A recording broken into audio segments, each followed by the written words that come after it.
भारतीयतेचा तो दिवस अमर झाला. भारतीयतेचा तो दिवस अमर झाला. 15 ऑगस्टला आपला भारत देश स्वतंत्र झाला. 15 ऑगस्टला आपला भारत देश स्वतंत्र झाला. आदरणीय व्यासपीठावरील मान्यवर वंदनीय गुरुवर्ग आणि ते समाजाचे पालन करायचं. आज 15 ऑगस्ट आपला स्वातंत्र्य दिन.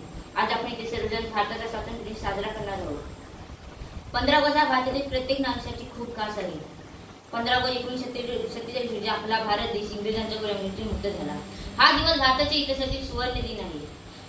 मित्रांनो, इंग्रजांनी केलेल्या अत्याचारांना कंटाळून भारतीयांनी एकत्र येऊन बंड पुकारले. उठाव, चळवळी, सत्याग्रह, आंदोलने करून इंग्रजांना धीर सांडले. अखेर 15 ऑगस्ट 1947 रोजी आपला भारत देश स्वतंत्र झाला. आपल्या देशाला स्वातंत्र्य मिळवण्यासाठी महात्मा गांधी, लोकमान्य टिळक, डॉक्टर बाबासाहेब आंबेडकर, भगतसिंग, राजगुरू, राणी लक्ष्मीबाई अशा अनेक शूरवीरांनी आपले जीवन समर्पित केले. त्या स्वातंत्र्य वीरांना माझे कोटी कोटी प्रणाम. आत्मा स्मरावी त्यांची ज्यांनी देशासाठी बलिदान केले.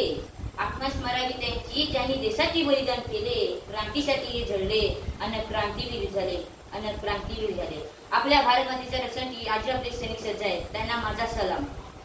या मंगलदिनी भारताचे पंतप्रधान दिल्लीचा लाल किल्ला झेंडा फडकवतात. तसेच देशभक्तीच्या कार्यक्रमाचे आयोजन केले जाते.